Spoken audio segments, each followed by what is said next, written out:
force of nature that will blow through him on my way to slaying the beast.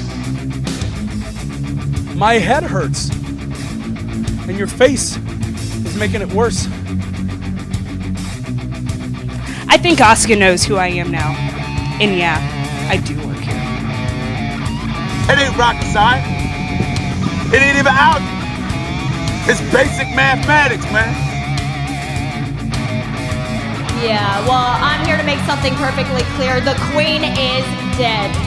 And for the first time ever in Monday Night Raw history, I can rightfully say, long live Alexa Bliss. The one, the only goddess of WWE. Strong side comes alive. So let me give you a little last piece of advice.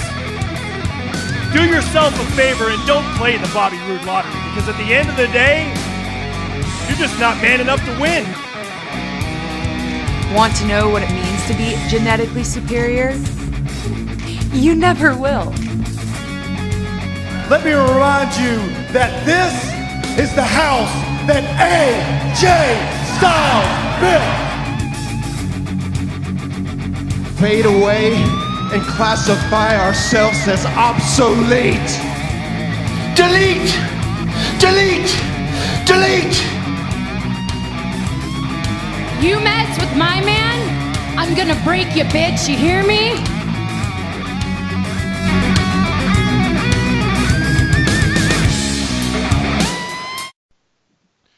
Welcome everyone to the Wrestling Debate. I am Simply Sensational Billy James, along with Sean the Shark Williams.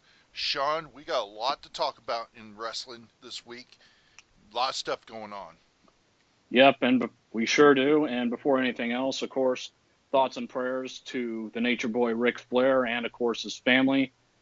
That Nate, we're wishing you a speedy recovery. And big man upstairs, do not take this one away from us. That's right. Remember, you're messing with the dirtiest player in the game. Hopefully Rick can get through this. He's a fighter, that's for sure. Yeah, all our prayers are with you.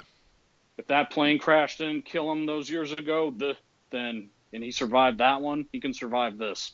Yes, absolutely. Our prayers and thoughts are with you, Nature Boy, and to your family too. So, I know you watched it. Impact Wrestling, Destination X. And I gotta say, you are right. Matthews is actually back to being somewhat tolerable again. And we had some good matches and some surprises and some real shockers. Yeah, and of course, we saw one of the big changes we saw was the announce team has been reduced to 2 because the Pope, D'Angelo Dinero, is no longer with Global Force Wrestling. He tweeted, actually on the day of, that he was done. Yeah, that was a total surprise. I was totally shocked that he's gone. I don't know what behind the scenes. Nothing's been really said one way or another. Pope hasn't said anything negative one way or another, so I'm assuming it was a mutual agreement and everybody was, happy. But we had some surprise returns. We had some shockers. And I think one of the things that I was shocked with that was announced earlier in the week, because we talked about it last week and you and me have been talking about it back and forth, and that has to do with the Global Force Wrestling World Championship, which was held at the time we were talking about it by Alberto El Patron. Well, Monday they announced that El Patron was being stripped of the GFW title, vacating it. So, and he's still indefinitely suspended. So this is sort of a shocker to me, because I thought that since he was cleared of the incident by the Orlando police, that they were basically just going to let the matter drop and he would return for the TV tapings and we would see Loki versus Alberto El Patron for the GFW title. Yeah, and I agree with you. I mean, I think what made it really shocking was that they made this decision so close to crunch time for Destination X, which was not in fact taped. Right. This was not one of their taping shows, so this was kind of cutting it close. But relating to that, we saw Bruce Pritchard come out with the belt, and it looked like he was actually going to give the belt back to Bobby Lashley, only to have, of all people that came out, Jim Cornette, for the first time in 8 years with that company, when it was back when it was TNA, making his return.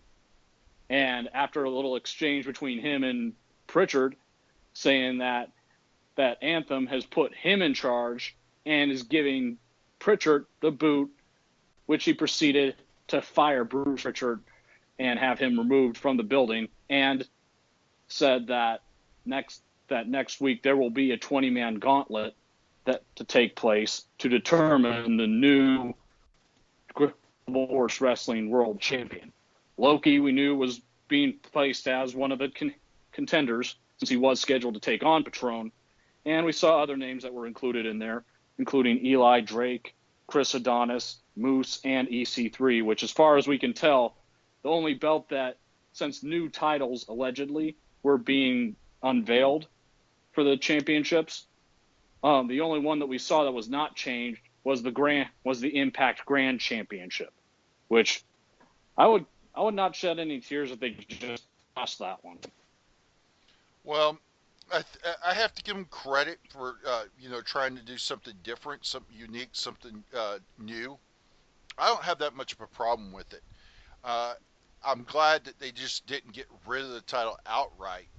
I mean, if they're going to vacate it, do it like a merge. Have the champion wrestle the GFW champion and then merge it. Or unification, Unification, or just eliminate the 3-round thing and just have it as the secondary title. You see, they had something when they were doing the King of the Mountain belt that you could have, but what they missed the ball with that one is you should have had it only defended in King of the Mountain matches. Right. But I think the problem with that is after a while, those King of the Mountain matches would get, boring. Yeah, you have a point there. So, but there could be some tweaks done to the Impact Grand Championship. You can make some adjustments to it. Oh, yeah. That would make it more desirable. Yes, I agree with you on that. But for the most part, I feel like while it's unique and creative, at the same time, you're trying to do something that's sort of like MMA, which the reality is that if people wanted to see MMA or MMA/UFC, they'd watch that. They'd watch pro wrestling for something different. That's true. But anyway, which even though it was announced that the 20-man gauntlet would take place next week, GFW, for what reason we have no idea, actually revealed who the new Global Force champion is following that match. Yes, and the name of that man. Hold on. And the name of that man is. Hold on. That's just not an insult. That's just a fact of life. Go ahead, spell his name. Drake. And you know what? Here's the thing. Set aside the fact they spoiled it. I like that they gave the belt to him. Hey, I didn't expect that to happen. I'll be honest with you. It's a fresh face, and the fact is that, look, unlike Bobby Lashley, Drake is a talker. The guy knows how to work the mic and knows how to work the crowd. Yeah, I will totally tell you, he is probably one of the best talkers on the mic in GFW right now. I would say the only person right now that could be his equal or may even outdo him is EC3. Yeah, I agree with that. But yeah, I like that they gave Drake the belt. I mean, set aside his skills on the mic, he's good enough in the ring. So I think they made the right call. Right. And it came down to him and Eddie Edwards. That to me just shows, just because Edwards didn't win the match I would expect they still got some big plans for his future. Right. Well, I would say, since we're talking talkers, I think one of the other best talkers in the company, and to the best of my knowledge, he is still with GFW, is the Cowboy James Storm. Right. Which But I can only hope we one day see him get the belt. absolutely, I've met him on several occasions. He's a cool dude. Nobody, in my opinion, there's nobody on that roster that deserves that belt worse. Absolutely. Now, the first match of the night was Gail Kim versus Selena for the GFW Knockouts title. Which, long story short, thanks to interference from one of the first big returns that we saw, one Miss Taryn Terrell, thanks to interference from her, Sienna was able to retain over Gail Kim. Now, yes. I'm stunned by the fact that Taryn Terrell is back because, frankly, didn't she just kind of bite the hand that fed her and just really tear into wrestling because she supposedly went all religious nut job? Well, I'm careful when it comes to those things because it's very touchy. Did she go religious? Yes. I don't know about the fanatic. I won't go that far saying. Well, let me clarify something. Is that I'm not saying that that's the standard for anyone with religion. I got nothing against religion. I'm just saying the way she came off, she kind of came off like she was a little bonkers. Well, I think the problem is that I think the problem is that she trashed wrestling and used religion as an excuse. Well, that's why I meant by her going a little bonkers. It's like, so I'll be interested to see how she explains her return and her attire, her ring attire. Correct me if I'm wrong, but is that ring attire not reminiscent of what she wore when she was the leader of the Dollhouse? Yeah, wasn't that one of the things she kind of complained about? That, if my memory serves me correct, that was one of the things she was heavily critical about, that she heavily criticized. That's what I thought too. So I'm very curious to find out why Taryn Terrell has returned to GFW. Yeah, which, by the way, I'm not surprised Gail Kim didn't win that match. She's not supposed to retire until the end of the year. There's plenty of time for her to get that belt. Right.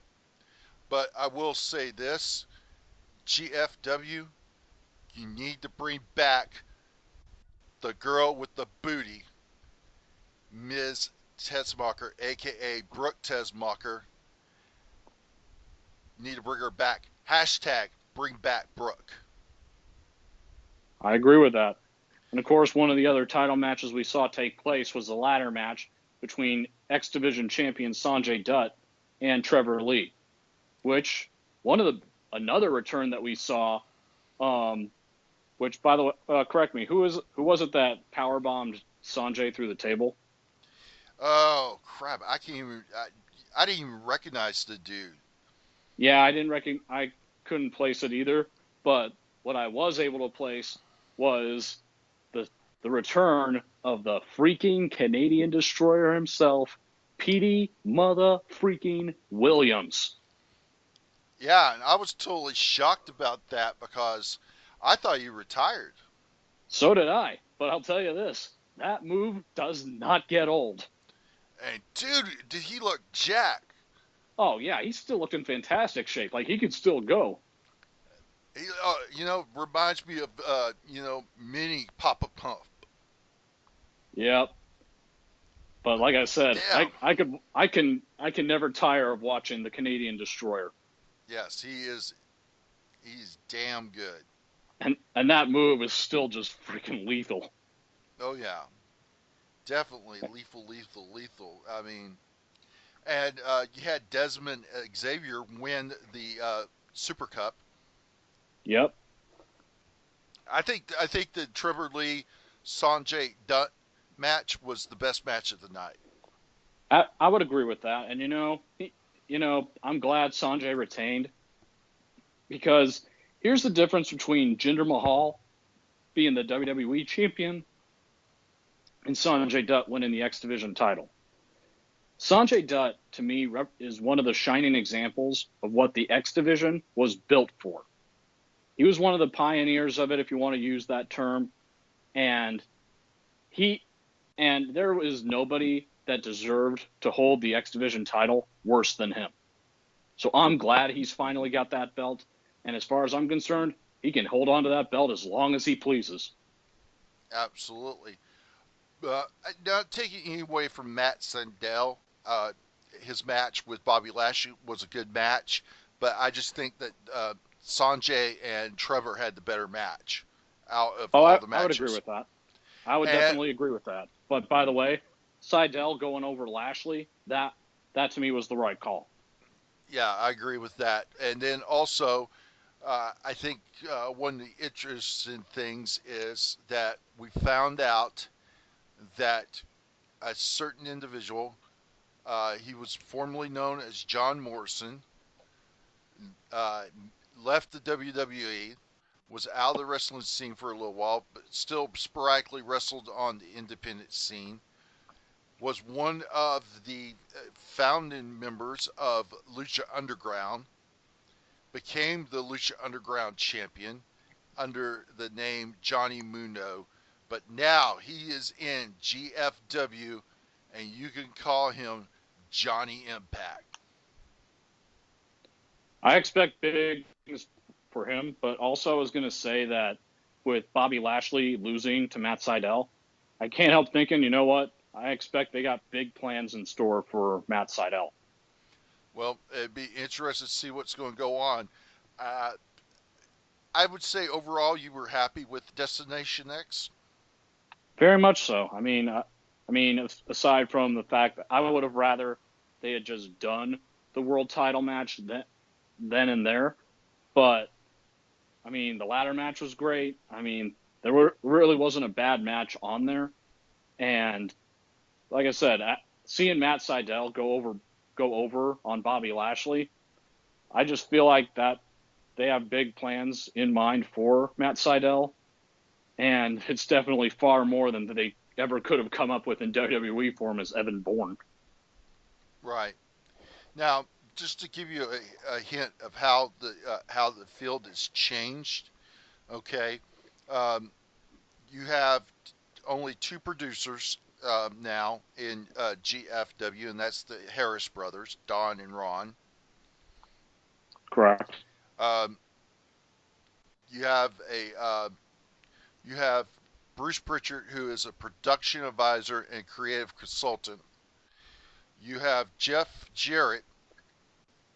He's the chief creative officer, executive producer. He's a minority owner, co-founder. Mm-hmm. So I think that the show is in better hands creatively, because I think that when Jeff Jarrett had control of creative when it was TNA, things were great. I think the downfall started for TNA is when they brought in Hulk Hogan. Yeah, I would definitely agree with that. The second that him and Bischoff showed up, I said no good was going to come out of that. And it didn't. No, it didn't. It didn't. But because on top of everything else that went wrong, TNA ended up losing some of their biggest stars. They lost Bobby Roode. They lost AJ Styles. They lost Samoa Joe. Eric Young, Austin Aries. Mm-hmm. List goes on. Yeah, they lost a lot of them. Christopher Daniels, Frank Kazarian.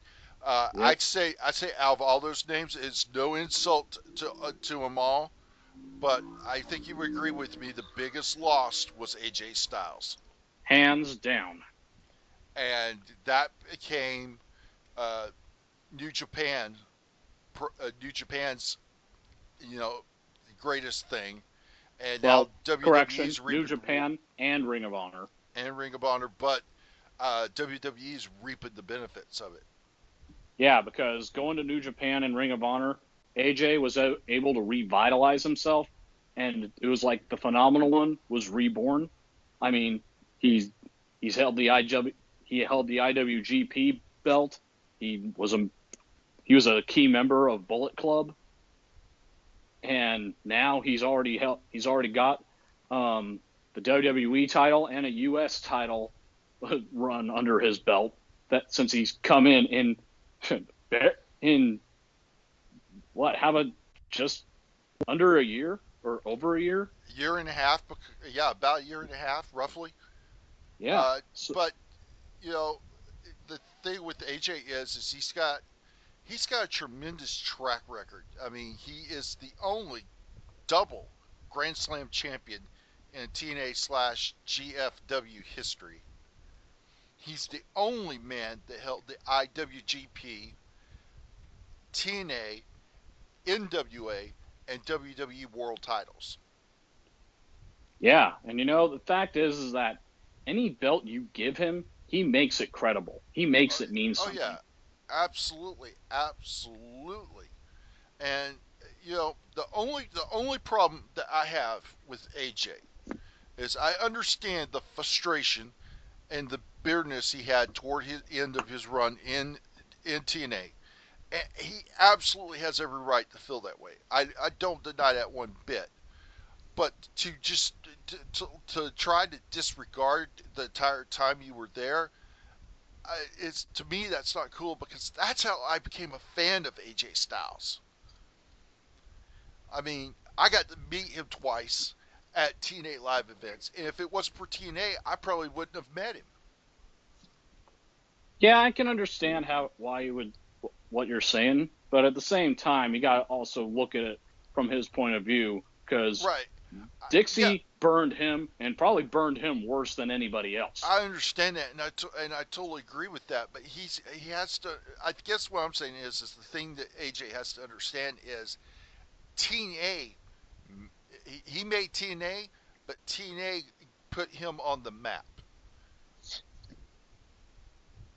Yeah, and I think it would be a total different ball game had he never been in TNA. Yeah, but again, I mean, I see what you're saying. I'm just playing more devil's advocate. Right. The fact that Dixie burned him probably worse than any of the others. I'm absolutely in agreement with it, but to just disregard the accomplishments and the time you put into that company is, to me, it's a smack to us fans that supported him the whole time he was there. That's the only thing I'm saying.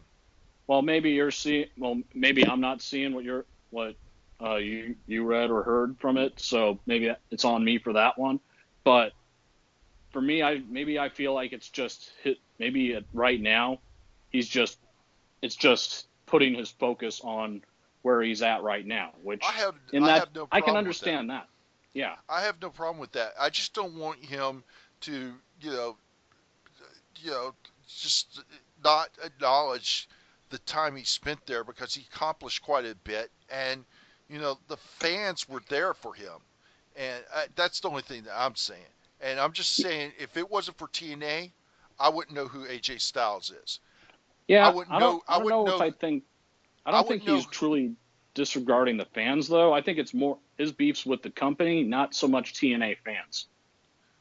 Right, I understand that, and I'm just saying, if it wasn't for TNA, I wouldn't know who AJ Styles is, Samoa Joe, Austin Aries, the Cowboy James Storm, Bobby Roode, Eric Young.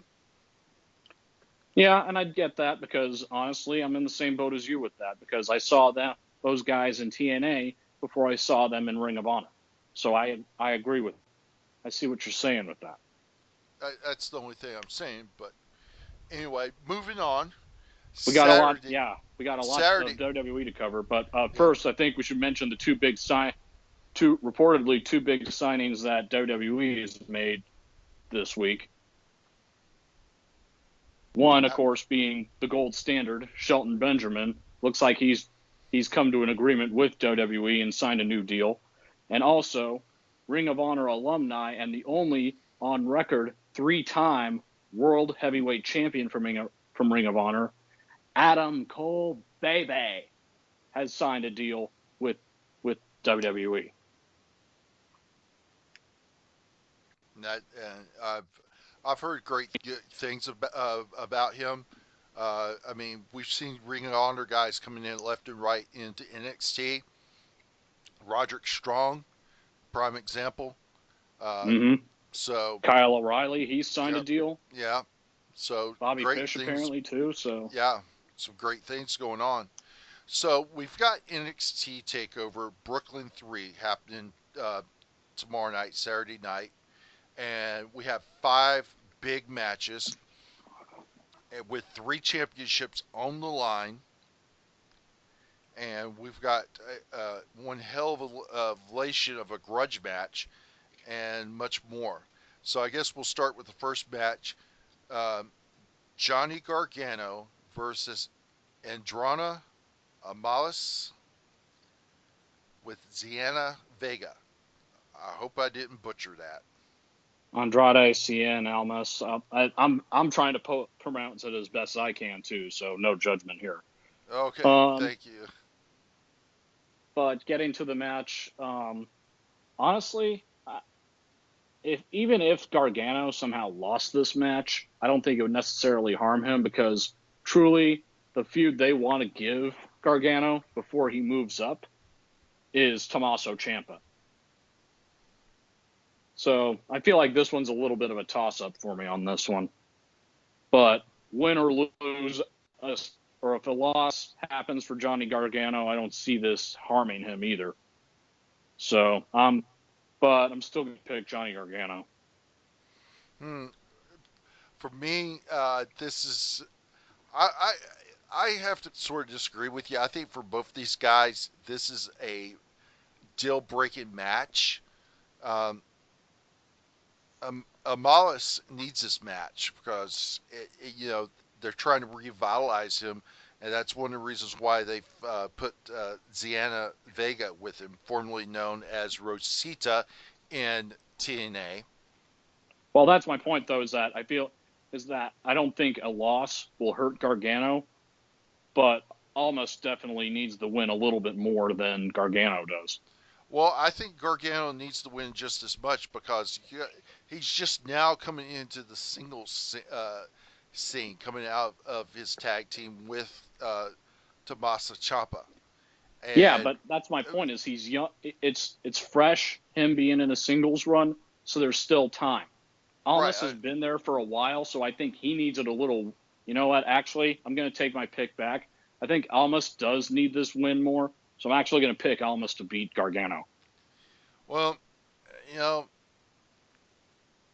I won't have to agree with you, although I think Johnny Gargano needs the win just as much. I think Amalis is going to be the winner, with interference, though. True, but this could set up for more matches between the two. But we agree that Almas has been in there longer than Gargano has. So yes. So the next match on the card is a grudge match. Hideo Itami taking on Aleister Black. I feel like this match really has the potential to be the show stealer. I mean, the undefeated Aleister Black. And talk about a move I can't seem to get sick of seeing. The Black Mass Kick. Good God. Every time he lands that, I'm like, good Lord. Yeah. I mean, he has a awesome presence to him. Hideo Itami, he's had some bad luck coming off 2 different injuries.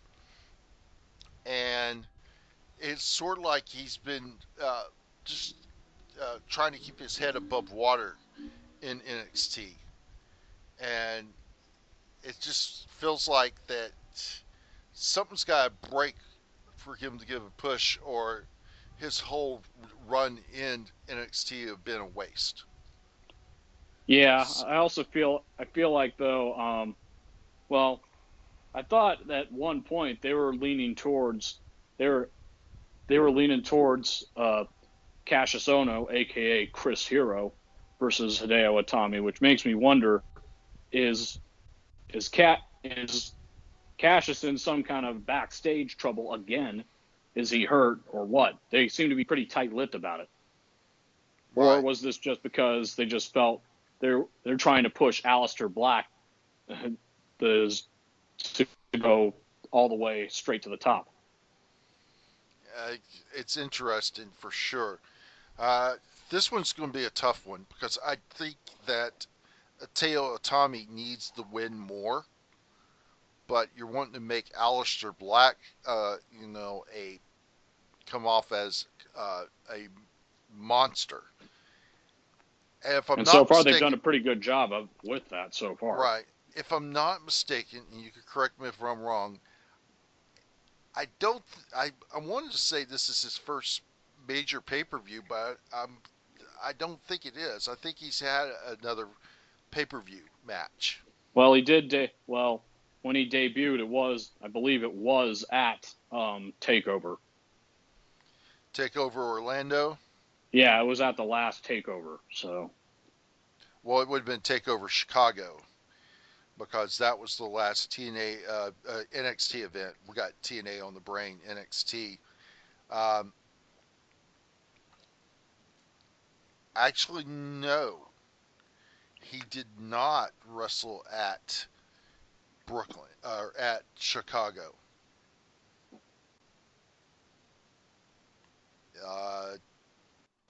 Yeah, he did not wrestle on there at all.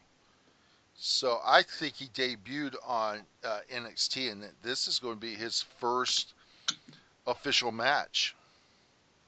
Well, it's definitely, even if he had, this is still one of the major ones, since they seem to always go all out with Brooklyn. Right.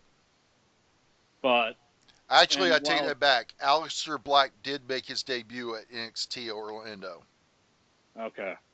But while a win for Hideo Itami would be big for him, I just don't see anything stopping Aleister Black.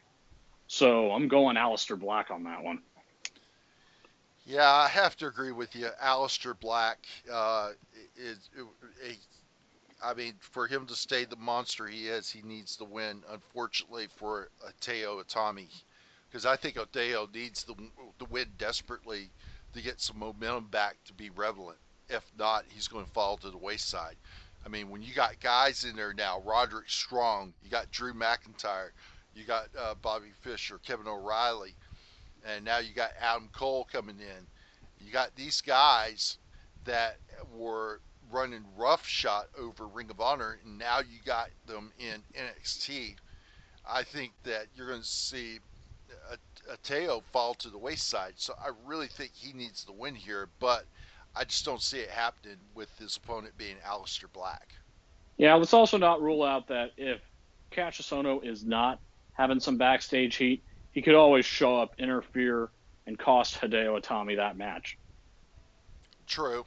That's one way to do it. I don't know if they'll go that route or not, but we'll have to wait and see. So the first of our 3 championship matches, and it is for the NXT Tag Team Championship. It will be the Authors of Pain, the champions, taking on Sanity, the team of Alexa Wolf and Killian Dane, with Eric Young and Nikki Cross at ringside, while the Authors of Pain will have Paul Ellering. It's going to be. This is going to be a physical match. This ain't going to be a technical match. This is going to be an all-out war between 2 monster teams. Yes. And honestly, this one is a toss-up to me. I mean, Authors of Pain win. They further demonstrate their dominance, but at the same time, where do they go after that? I mean, they're kind of starting to run out of competition. But at the same time, Sanity, this would elevate them huge, and I really love what I've seen with this group. To me, they're reminiscent of the Wyatt family, except I would dare say crazier. But you know what? I'm going to go with Sanity on this one. Well, it's always been proven, numbers game. And, Sandy has the numbers, especially with Eric Young being ringside. which we've come to learn you do not underestimate that guy ever. No. Not saying you don't underestimate Nikki Cross either, by any step of the imagination. So I'm saying we're going to see new tag team champions, Sanity's taking those belts and leaving Brooklyn as the new NXT tag team champions. It's definitely time. Yeah. So, Sean, I think this is one match that you're looking forward to. I know I'm looking forward to it. I know JP is looking forward to it. A lot of wrestling fans are looking forward to it. It is Ember Moon getting that rematch for the NXT Women's Championship against the longest reigning NXT Women's Champion, Asuka. Yep, and this is the one where I probably feel stronger about this than I do any other match on that card. Ember Moon has to defeat Asuka. All the streak, how long she's been undefeated for, how long she's held that belt for, everything. Talking about will Ember make history? You are not going to get a better opportunity to put Ember Moon on the map than this. No other match is going to do it. Ember Moon has to defeat Asuka. And let me say this about the last time they fought, is that Asuka did not defeat Ember Moon. She got past her. She escaped her. But I'm saying, come Brooklyn, the Empress of Tomorrow is going to get eclipsed. Yes, this is probably, I'd have to say, this is probably has the potential to be the best match of the night. We know what Asuka could do. We saw that last women's stand-in match between her and Nikki Cross. That match was insane. So we know Asuka can go, but we also know Ember Moon can go. So, and these two had one hell of a match the last time they met. So I think we're going to see a great match. This match needs to go at least 20, 30 minutes. Yeah, and the last match the two had, Asuka, you could just tell, especially with her whole cheap shot, she got desperate. She got desperate because she knew everything she was throwing at Ember Moon, Ember kept coming back at her. Right. So I think we're going to have to agree on this one. New NXT Women's Champion, Ember Moon. Absolutely. So we have the main event. We have the NXT World Champion, Bobby Roode, the glorious Bobby Roode, taking on the challenger, Drew McIntyre. Some would probably call this a battle. I mean, one way some people would call this, especially with the way Drew's been talking, a battle for the soul of NXT. That, I call it one hell of a dream match. This is a real toss-up for me. Yeah, this is a toss-up for me, too. On one hand, I want to see Drew win, but on the other hand, I just want Bobby Roode to hold on to that title. Yeah, because it's like the old saying, if the right one doesn't get you, the left one will. And remember, whoever wins this match, you got Roderick Strong waiting in the wings. Yeah, that's very true. But I wonder now, the stipulation for the match that he had with Drew McIntyre is that if Roderick won, he got another shot at Bobby Roode. It didn't say anything. He got another shot at the NXT Championship. Well, I think they'll probably clarify that somehow. But he did technically win by DQ, so I think that means that, and I thought I read somewhere that Roderick Strong does have a title shot. So take that for what it is. But like I said, whoever wins this, you got Roderick Strong waiting in the wings. Well, this is going to be a hellation of a match. And I think what's going to be as much interested as the match itself is going to be their entrances. Absolutely. I mean, Bobby Roode always goes all out with his. Yeah. So I'm going to put you on the spot, Sean. Who do you think's walking out with the NXT Championship? Oh, this is really tough. Because at the same time, like I said, you got Roddy waiting in the wings, and I feel like him winning the belt won't be as satisfying if he doesn't beat Bobby Roode for it. But I don't know. You know what? I'm probably gonna. I might be right. I might be wrong with this one. I'm saying Drew McIntyre is going to take that belt. Oh, this is a tough one for me. Drew, I think you're awesome, man, but I just don't think you're ready to play the Bobby Roode lottery. I'm going to have to go with the glorious Bobby Roode retaining. The way I was bouncing back and forth with this was that whether it's Roderick Strong or whether it's Drew McIntyre, Roode is losing the belt to one of those guys. True, but now, they have, after SummerSlam, they're going to have that shakeup. So do you think if Roode does lose the title at NXT Takeover Brooklyn 3, do you think he gets called up to the main roster? It is entirely possible. But let me ask you, though, if that happens, where do you put him? SmackDown. SmackDown is the better brand, and I feel like they're more balanced. There's just too much chaos with Raw, or no real stability for me to believe that they can pull this off, especially when you consider that you have your top champion has only defended that belt once in 6 months. Yes. So, moving on, Sunday night is SummerSlam. It's 4 hours long, 6 if you count the pre-show, which the pre-show will have 3 matches. So, in a total of matches, including the pre-games, the pre-show matches, we have 13 matches on the card for SummerSlam. And we have almost every belt on the line, with the exception of the Intercontinental title. So let's just dive right into it. The first match on the pre-show, Akira Tozawa, the new Cruiserweight Champion.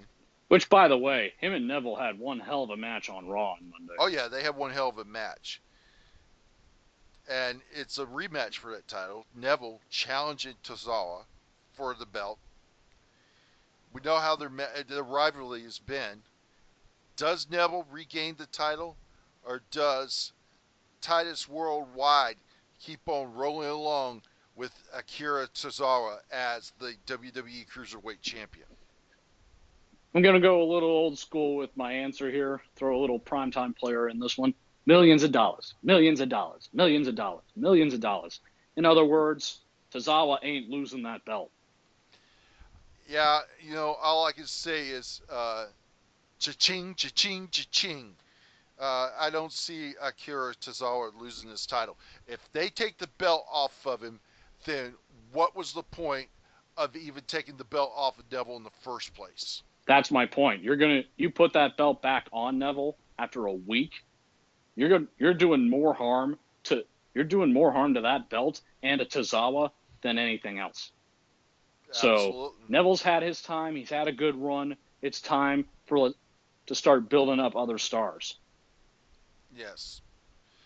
So, with that being said, we have another title match, and this is for the WWE SmackDown Tag Team Championship.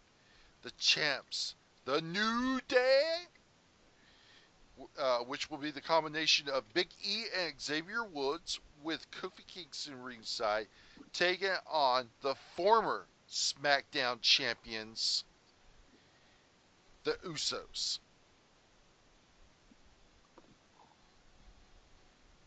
I will say for this one, and still your SmackDown WWE World Tag Team Champions will be still the New Day.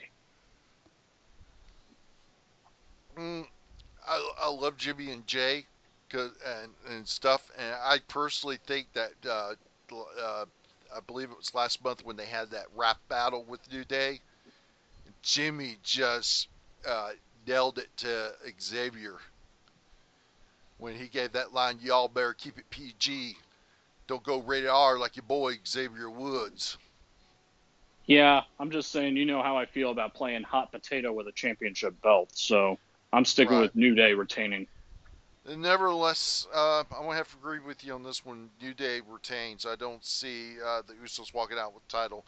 I think what happened is they'll get another title shot at the next pay-per-view, and they may win the titles there, but I don't think it's happening at SummerSlam. Here's a theory that I'll bring up to you. Suppose with the superstar shakeup coming up, and provided the Authors of Pain actually lose to Sanity, Authors of Pain come up, and they're the next challengers for New Day. That would be interesting for sure.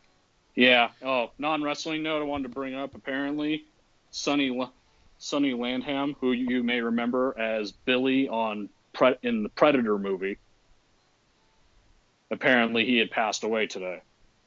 Oh, that is sad. I just saw it on Facebook, so I felt, even though I know we usually say this kind of stuff for Geek This Week, I felt like because that was a great movie, I felt like that should be worth mentioning. Oh, yeah, it is a great movie. Awesome movie. Jesse Ventura, I Don't Have Time to Bleed. Yep, that was a classic one. And, of course, the classic line, "Get to the chopper!" Get to the chopper! Never gets old. Nope. But back to SummerSlam and the third match on the pre-show. And this is a 6-man tag team match that they waited to the last freaking minute to announce. Thank you, WWE. It is the team of the Hardy Boys, Matt and Jeff Hardy, teaming with Jason Jordan to take on The Miz and the Miztourage. That's a terrible thing to have to say. Bo Dallas and Curtis Axel with Maurice at ringside. Yeah, but I gotta, first things, I like what the whole entourage, Miztourage, whatever the hell you want to call it. I like this move.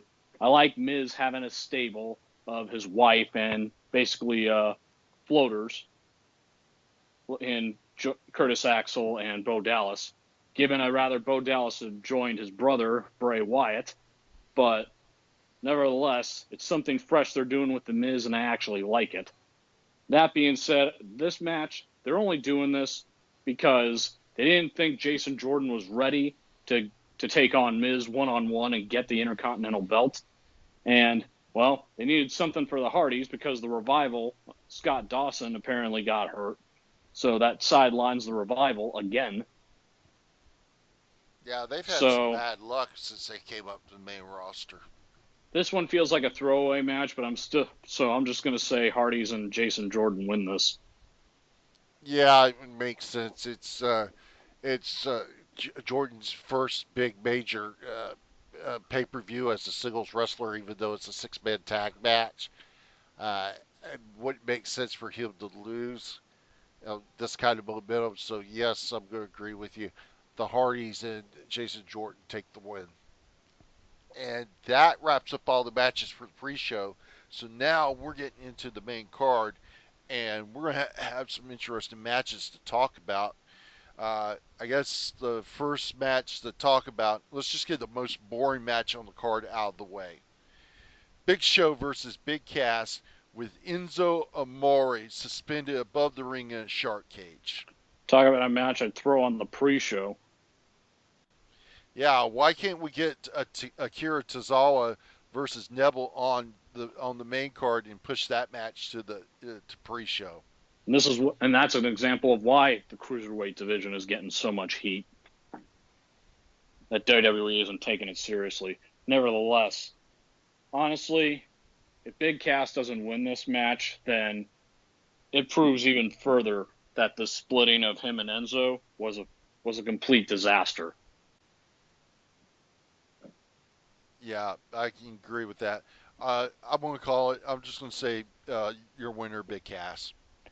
And by the way, Monday, getting Luke Gallows and Carl Anderson involved, who the hell, it's one of those, who the hell writes this crap kind of thing. Because really, you couldn't think of anything else for Luke Gallows and Carl Anderson that you have them get involved in this nightmare of an angle. Crazy, man. Crazy.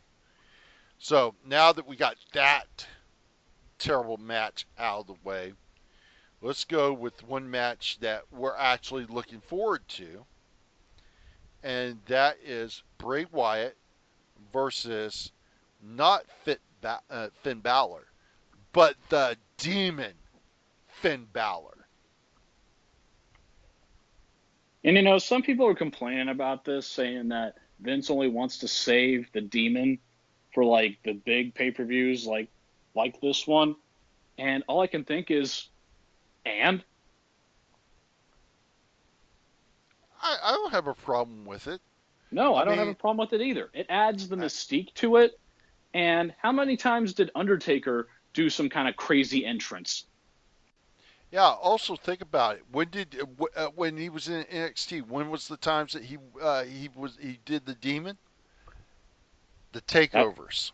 Yeah. The only time he didn't do it was the Dusty Rhodes Tag Team Invitational when him and Joe were a team.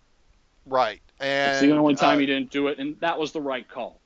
And the only other time that he wore the Demon makeup was Beast from the East special. Right. That was done on the 4th of July. And plus that was an extenuating circumstance, so of course he did that. Plus, that was also extenuating circumstances. He was known for doing that when he was wrestling in Japan. And 2, that's where he won the NXT title. Yep, that too. So look, there's no harm in him saving the Demon for the special events. And to anyone saying, "Oh, come on, his entrance is too long as is," shut the F up. Man, that entrance never gets old. When I hear that music go, and I know it's time to throw the arms back, I'm doing it, baby. Yep, and you know what? Hey, he never does the same thing with the Demon makeup. He's always trying to come up with something new. Yeah. You know, when they did the NXT Takeover London, he did the Jack the Ripper look. See? Yeah, that's my point, is that he's always flooding with new ideas of how to do it. Absolutely. But my prediction is that Bray Wyatt got the win on Monday. The Demon rises on Sunday. Well, I think this is going to be an interesting, brutal, hard, physical match. The Era Worlds versus the Demon, but in the end, the Demon Finn Balor is going to show why you don't, pardon my language, you don't fuck with the Demon. I'm going Finn Balor with the win. Yep. And for Finn, this means a little bit more for the fact the last time he wrestled SummerSlam was when he won the belt, but he got hurt. So this means a little bit more to him. So I'm saying he went. Yeah, I'm saying Finn Balor. Absolutely.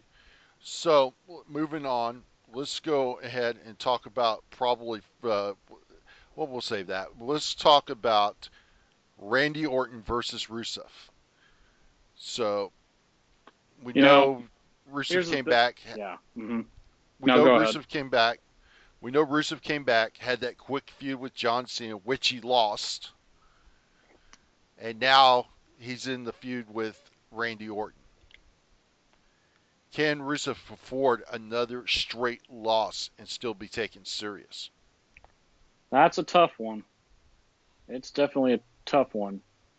But the other way I look at it also is that, to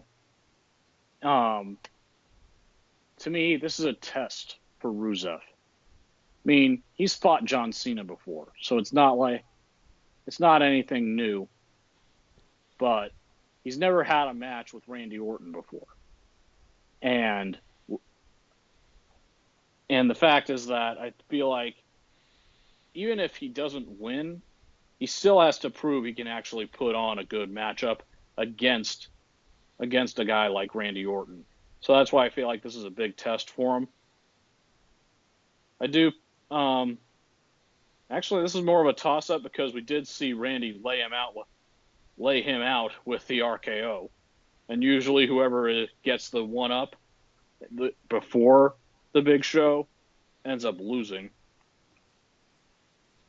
Yeah. But I could also see that Randy could win the match, but this feud doesn't end. Yeah. I'm predicting Orton wins, but Rusev lays him out after. I probably just can see that. I don't see him letting Rusev get in the win because, you know, they make a big deal out of one RKO. Boom, it's over. So I'm going to have to go Randy Orton, the winner on this. Okay, moving on. Our last grudge match of the main card is John Cena versus Baron Corbin. Following Corbin's failed cash-in of Money in the Bank. And I have to say, I have to agree with critics out there. It's probably the worst failed cash-in of the 3 failed cash-ins. Yeah, I would agree with that. But I also think that the only way that I feel Baron Corbin can recover from that is if you actually have him not only beat John Cena, but beat the living crap out of him to leave John Cena laying. Let's face it, John Cena does not need the win. Right, absolutely. I think if there's anyone that needs a win badly, it's definitely Baron Corbin right now. So I'm going to say Baron Corbin not only wins this match, but he just flat out just leaves John Cena in pieces. It's going to be interesting to see what happens, especially with the rumors of Nikki Bella going to be ringside for this match. When I say ringside, sitting ringside, not actual ringside. I've heard rumors that there may be some kind of possible heat with Baron Corbin, and that's the reason why they did the failed cash in on him. Others are saying that they just feel like he's not where they want him to be, so they took the Money in the Bank briefcase off of him and hoping to use the Cena match as a catalyst to revitalize his character. Yeah, so, I can see that. Corbin, to me, I don't know. I've liked his entrance. I liked the end of days, but I always felt like something was just missing with him. And I've never been able to put my finger on it. Even all the way in his days in NXT, I felt like there was something missing. And the way they changed his entrance music, that's another thing I'm not exactly crazy about. Well, for me, this is a tough one because I can see in my mind them giving Cena the win. But I'm going to have to agree with you. Baron Corbin needs the win, so I'll go with Baron Corbin. So, with that being said, let's get into the championship matches because we've got not one, but 5. Oh, actually, way more than that. 6 championship matches. So let's just go ahead and start with the Raw Tag Team Championships. The champions, Cesaro and Sheamus, defending the titles against the reunion of Dean Ambrose and Seth Rollins. You know, one issue I'm having with people is they're saying how they feel like Dean Ambrose is going to turn heel, set up Rollins and get back at him for how he betrayed the Shield. Hello, do you not remember when he cashed in Money in the Bank on Seth Rollins after Rollins won the belt from Roman Reigns? I think Dean Ambrose already got his payback on Rollins and avenged the Shield. Yeah. But the funniest rumor I've heard people talking about is Ambrose and Rollins winning the tag titles, and then interfering in the in the four-way match, and helping Reigns win the Universal title. Actually, I think it was one of those people that brought up that theory. So, Sheamus and Cesaro have been a good tag team, very good tag team champions. But you know what? I can see it happening. Dean Ambrose and Seth Rollins walking out with the Raw Tag Team Championships. Rollins and Ambrose need something, so I'm going to go with them winning. Right. And if that does happen and Ambrose and Rollins walk out with the tag team titles, then Dean Ambrose will complete what he needs to be a Triple Crown champion. Yeah, agreed.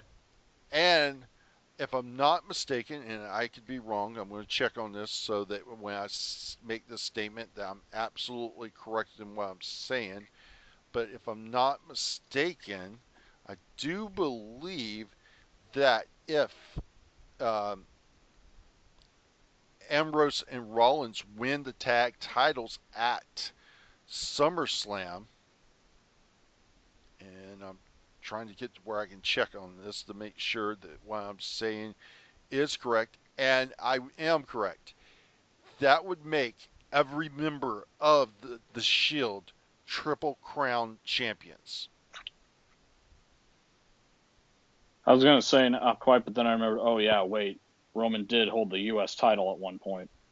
Yes, and they do count the U.S. title as part of the Triple Crown. Wait, did Rollins ever hold any other belt for the mid-card other than the tag or the world title?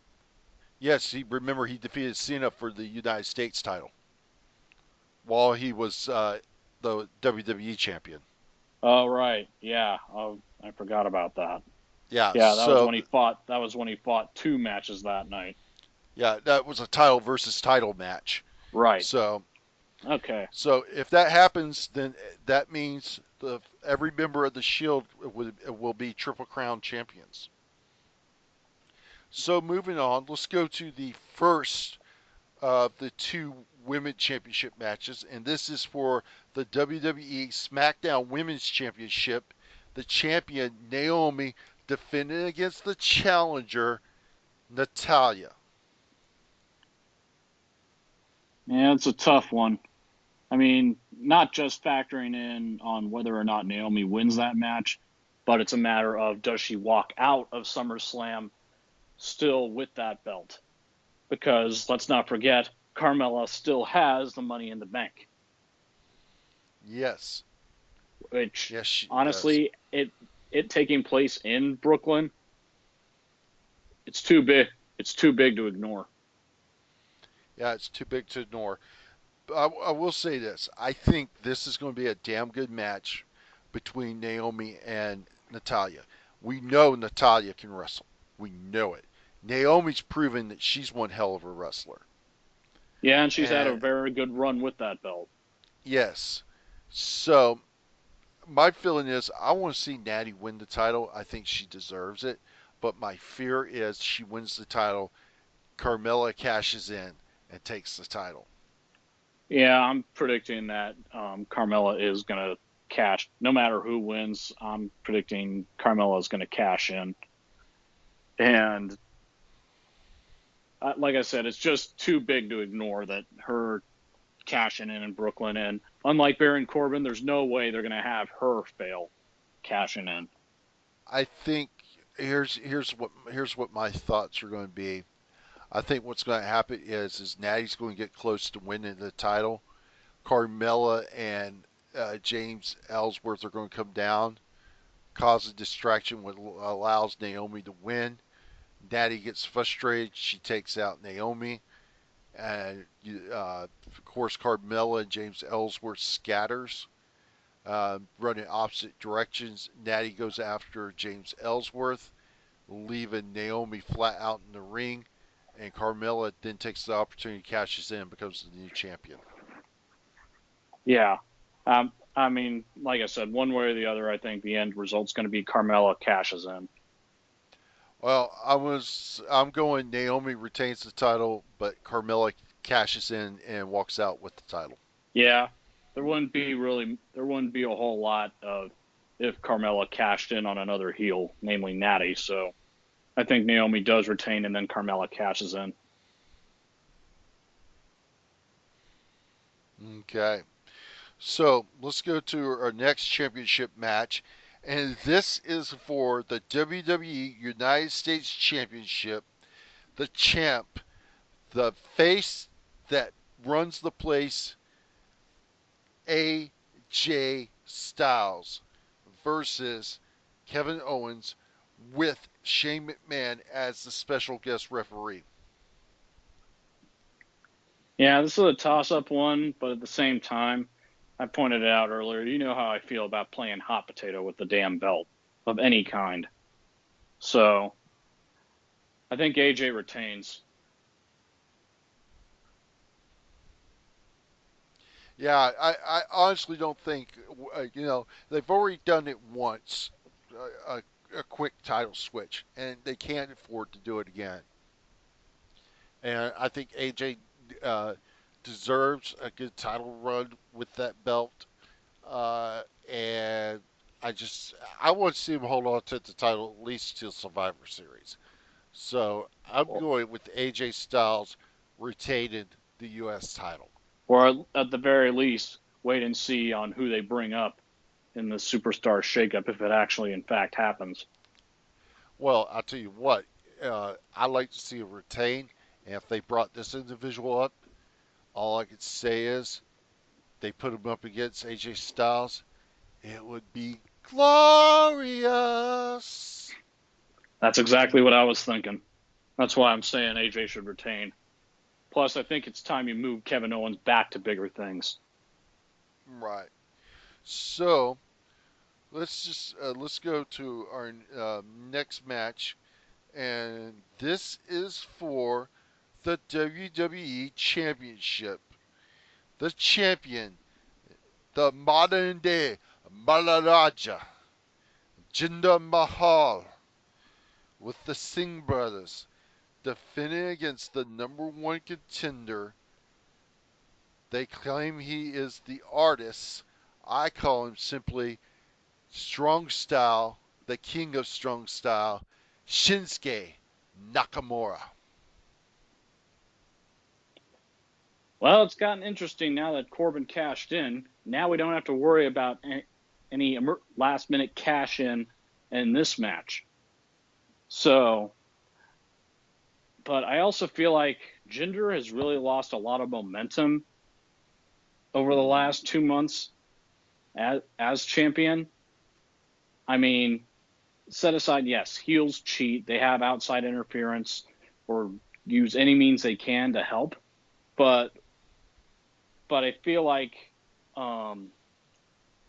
just his in-ring work still stinks. It's very subpar. And I worry that he will not be able to keep up with Shinsuke Nakamura. And I definitely feel they have big plans in mind for Nakamura. So, you know what? I'm going to go for it. I'm going to say Shinsuke Nakamura takes the belt.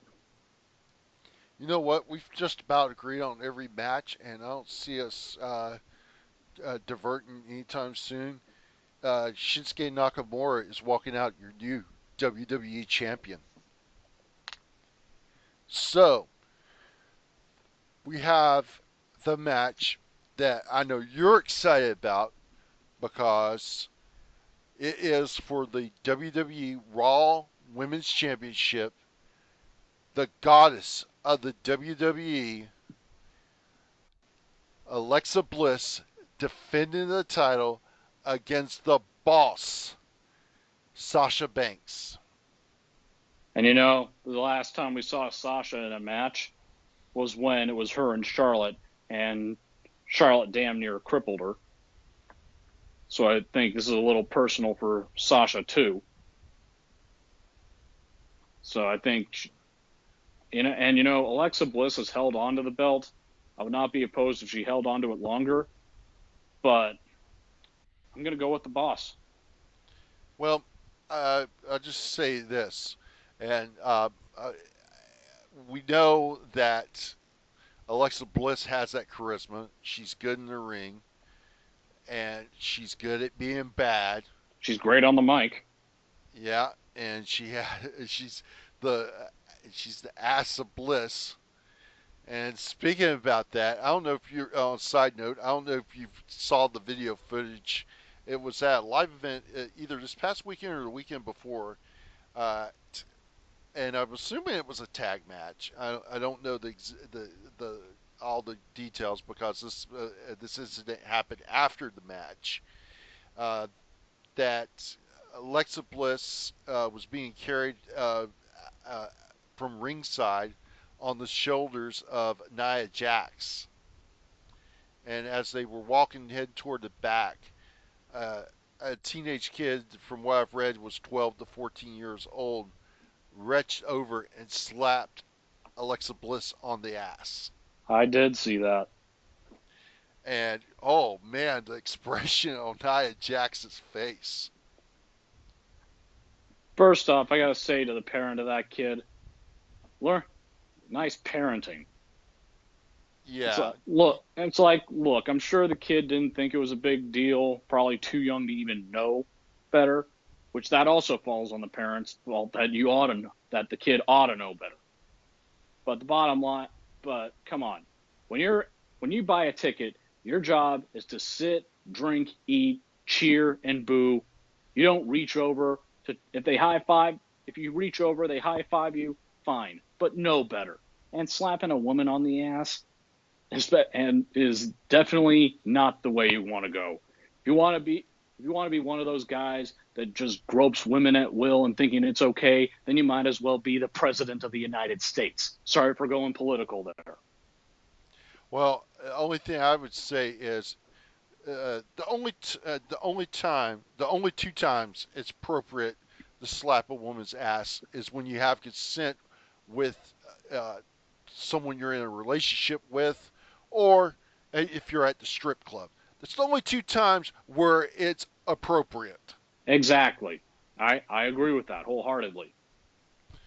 So I say that kid got banned for life from the WWE, which sucks for him because that's going to be a long time.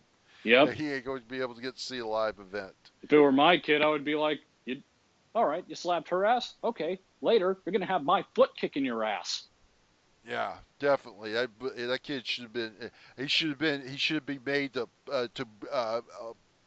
publicly apologize to Alexa Bliss and the WWE, and those parents should make sure that kid never goes to another WWE live event.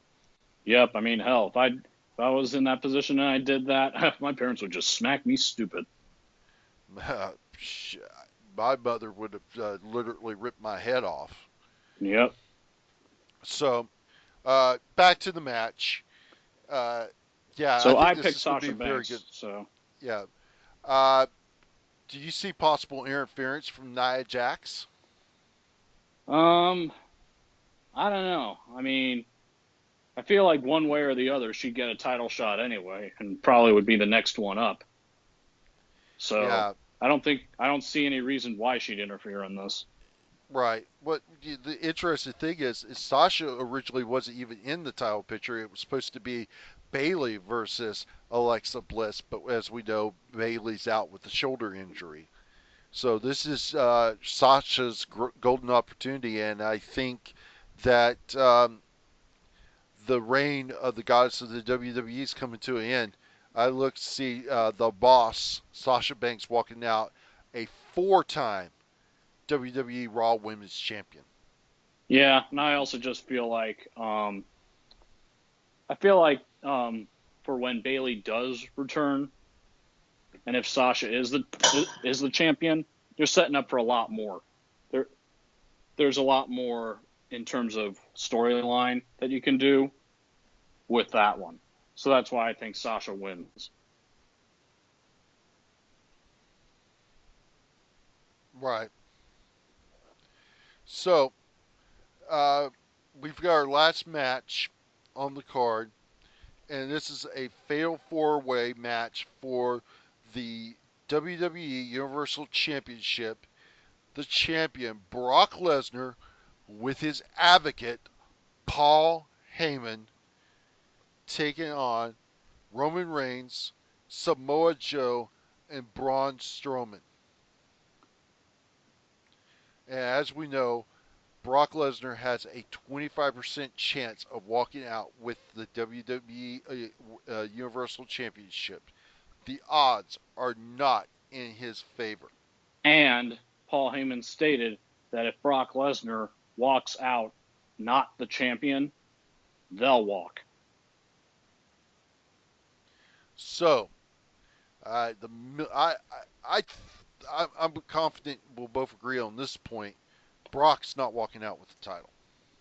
I think they realize that they're going to build more storylines. Then the only way they're going to pull this off is they need to get that belt off of Brock Lesnar and onto a full timer. Yeah, definitely. So the big $1 million question is, who out of the three do you see walking out with that title? Well, the fan in me would love to see either Samoa Joe or Braun Strowman. I mean, Braun Strowman has just shown so much. But with,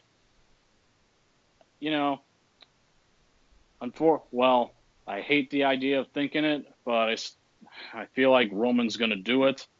And I do think that that a Shield reunion is going to happen. I do think that Ambrose and Rollins are likely going to help with that, because keep in mind in the whole interaction between the two, the one thing we've yet to see is Roman's take on the whole thing. Right. So I'm predicting that it'll probably come down to Braun and Roman yet again, and then you'll see them do the triple power bomb on Braun Strowman to win the match, for Roman to win the match. So God help me, I'm going with Roman Reigns on this one. Wow. And I hope I'm wrong. Well, here's where we're going to deviate. I think what's going to happen is Lesnar be taken out early in the match. They're all going to go after him. And then Braun is just going to run roughshod. Samoa Joe will be knocked out to the ringside, and Braun and Reigns will just tear each other apart. And Reigns will get the knockout on Strowman, and then Joe will come in, take advantage, take out Reigns. 1, 2, 3, your new Universal Champion, Samoa Joe. Like I said, I am hoping I'm wrong. And right now, I'm hoping you're right. Yeah, so...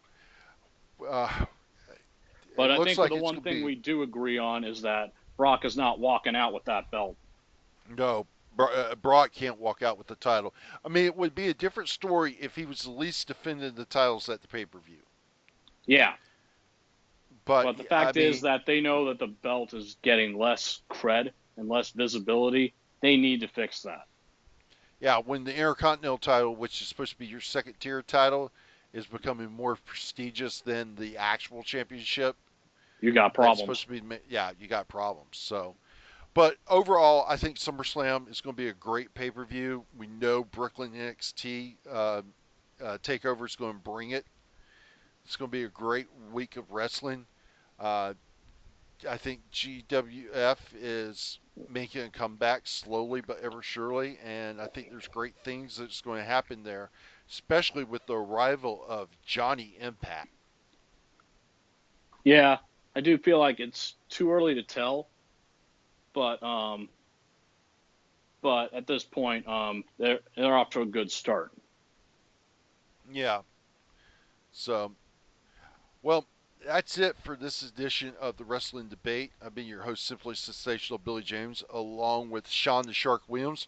Sean, you got any plugs you want to throw out there? All right, my wrestling takes you can find on Apex Shark SW And, of course, my group is The Wrestling Attack, where you'll find all my takes on wrestling and sharing wrestling tidbits. And as far as any random thoughts of the night, well, rest in peace, Sonny Landham. And also, and like we said at the beginning of the show, Nate, you get better, because they say diamonds are forever, and so the Horsemen, so is Ric Flair. Absolutely, absolutely. For myself, if you got any questions, you can hit me up on my Facebook page. And since this is a wrestling debate, I'll throw you a little wrestling knowledge out there. And Sean, I'm going to hit you with this. Who is the only member of the Four Horsemen to have never held the NWA/WCW United States Championship?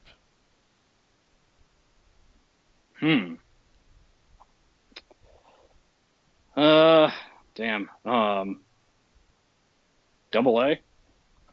Double A Arn Anderson held the WCW World Television titles on multiple occasions, multiple tag team champion, but never held the United States Championship, nor did he ever held the World Championship. Yeah, see, I knew about the World Championship, so that's what tipped me off. And an interesting tidbit is Arn Anderson preferred tag team wrestling over singles wrestling. You know, in the days of the Horsemen, I always thought that him and Barry Windham were a pretty lethal combination. No, I think the best tag team partner that Arn ever had was Tully Blanchard. Well, yeah, aside from Tully Blanchard, I just remembered Starrcade in the street fight between Barry Windham and Arn Anderson against Doom. Well, I'll tell you another tag team partner of Arn's that I think they were a damn great combination, and that is Arn Anderson and Larry Zbyszko. Oh, the Enforcers. Yep, that's true. So, but anyway, that's it for this week's edition of the Wrestling Bait. Appreciate you guys listening, and you can check us out back next week. And don't forget to check out all the other great videos on the Geek This Week YouTube channel. We'll catch you all next week. Later.